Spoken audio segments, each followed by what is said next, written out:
Circle का area अगर आपको निकालने को कोई पूछे तो आप कैसे निकालेंगे? आइए देखते हैं। सपोज करो ये एक सर्कल है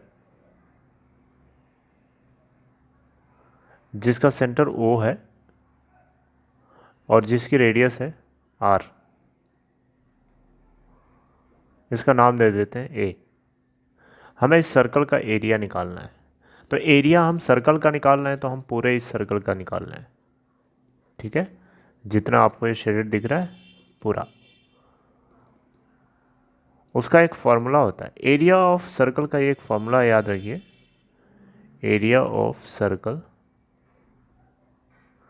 is equals to theta upon 360 into pi R square. ये एक बड़ा सा फॉर्मूला है, इसको आप याद रखिए। यहाँ पे सर्कल की मैं बात कर रहा हूँ। एरिया ऑफ सर्कल, सर्कल में थीटा कितना होता है आपको पता है? थीटा है क्या? ये थीटा क्या है? थीटा ये एंगल है। कौन सा एंगल है? जो आर्क सबटेंड कर रही है। अभी नहीं समझ में आ रहा है आपको? कोई बात नहीं। मान लीजिए कि यहाँ पे मैंने एक पॉइंट ले लिया B, सेंटर को B से ज्वाइन किया। अब ये आर्क आपको जो दिख रही है ना, माइनर आर्क इसको बोलते हैं। This is called minor arc. इसके उल्टा क्या है ऊपर वाली? Major arc.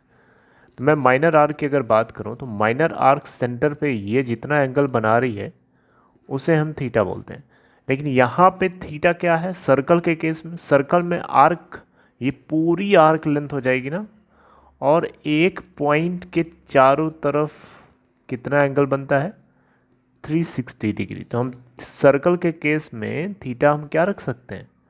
360 रख सकते हैं कि नहीं रख सकते हैं? Upon 360 into pi R square. ये कट गया तो फॉर्मूला सर्कल के लिए निकल के आ रहा है पाई आर स्क्वायर। तो मेन फॉर्मूला सर्कल के एरिया का है, area is equal to pi R square. इसको आपको याद रखना है। ठीक है, बाकी और कोई क्वेश्चन है जिसमें थीटा दिया है तो आप ये फॉर्मूला यूज़ कर सकते हैं। मान लो यहाँ पे थीटा है 45 डिग्री और हमें इस पोर्शन का एरिया निकालना है, तो हम इसको क्या बोलेंगे? This is called area of sector. इसे हम बोलेंगे एरिया ऑफ सेक्टर। सेक्टर के एरिया का फॉर्मूला यही लगा दीजिए, थीटा अपॉन 360 यानी 45 अपॉन 360 इंटू पाई, रेडियस हमें मान लो आर जो भी दी गई है आप यहाँ आर रख दीजिएगा। ठीक है, अब इसको मल्टीप्लाई कर लेना। पाई की वैल्यू होती है 3.14, आप डाल देना यहाँ पे pi upon 45 upon 360 into 3.14 into radius जो भी दी गई होगी 2 बार उसको मल्टीप्लाई कर देना क्योंकि स्क्वायर है। ठीक है, और फाइनल कैलकुलेशन कर लेना, आंसर आपका यहाँ पे आ जाएगा। ठीक है, इस तरीके से एरिया ऑफ सेक्टर निकालते हैं। तो एरिया का मेन फॉर्मूला ये होता है सर्कल के लिए, लेकिन उसी से आता है कंप्लीट सर्कल के एरिया का फॉर्मूला ये, राइट। अगर कंप्लीट सर्कल नहीं है, इस तरीके का है, तो कितना एंगल सबटेंड हो रहा है उसके अकॉर्डिंग आप यहाँ से निकाल सकते हैं थीटा, उसके अकॉर्डिंग रख करके। मान लो आपको समझाने के लिए एक चीज़ और बता देता हूँ। जैसे कि हमारे पास आधा सर्कल है, उसको हम सेमी सर्कल बोलते हैं।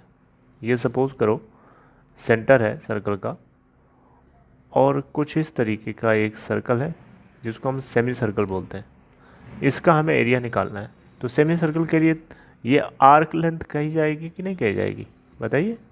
अब ये सेंटर पे O पे कितना एंगल बना रही है? 180 डिग्री बना रही है कि नहीं बना रही है?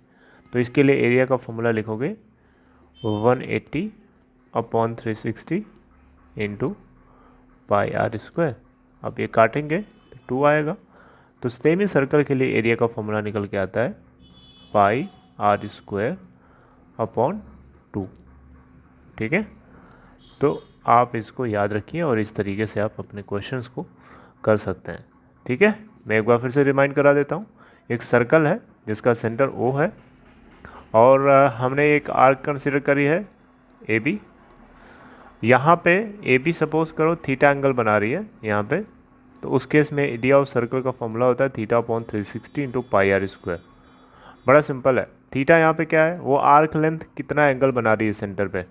अगर हम कंप्लीट सर्कल की बात करेंगे तो कंप्लीट सर्कल के लिए पूरी आर्क लेंथ कंसीडर करी जाती है जो कि 360 डिग्री बनाती है। एक पॉइंट के चारों तरफ कितना एंगल बनता है, हैं बताइए, एक पॉइंट के चारों तरफ कितना एंगल बनता है, 360 बनता है ना।